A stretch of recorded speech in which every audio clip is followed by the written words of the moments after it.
Morning, everybody. I'm really pleased that lovely to see everyone here today. I've prepared a few bits, but my hand's shaking, so I don't think I'm going to use them. Obviously, thank you. I really sort of endorse what Ian says. This is our 5th conference, and it's just trying to. Originally, we just wanted to sort of really raise a profile. We're quite a small undergraduate department, and those who've been here as long as me know where NUH started on that journey. So I think what's encouraging is that we've made a lot of progress over this time, and hopefully that will be sort of showcased today. So not only am I delighted to welcome, obviously, all of our colleagues are here at NUH, with all of our excellent clinical teaching fellows, the admin staff, and some of our new clinical leads.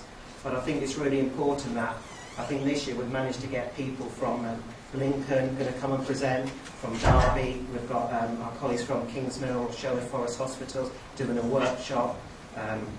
We have excellent representation from the University of Nottingham as well.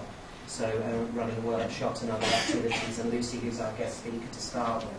So hopefully what we can do is that our medical students should be at the core of what we do, and it doesn't matter what we do at NUH, what happens at Derby, it's trying to share that practice and enhancing, I think, what our students sort of can achieve from their time with us on the clinical course.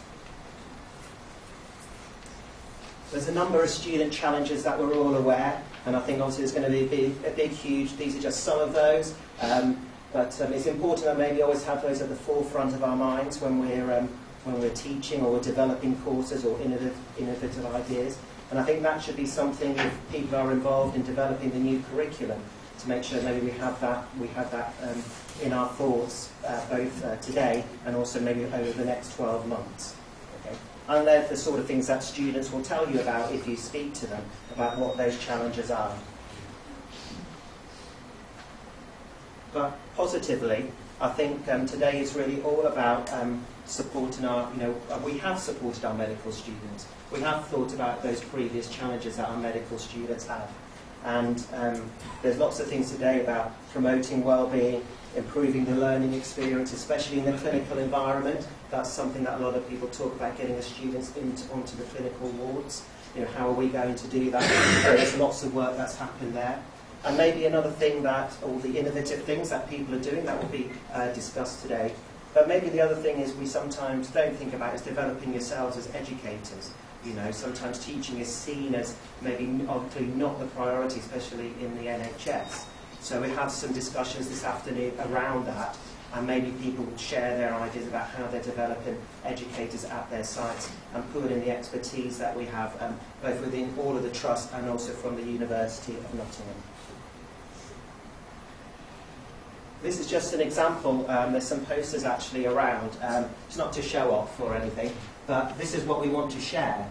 Because there's no point, if these are the projects, we had a teaching fellows meeting in May, and there were some of the things that people had said that they were involved with.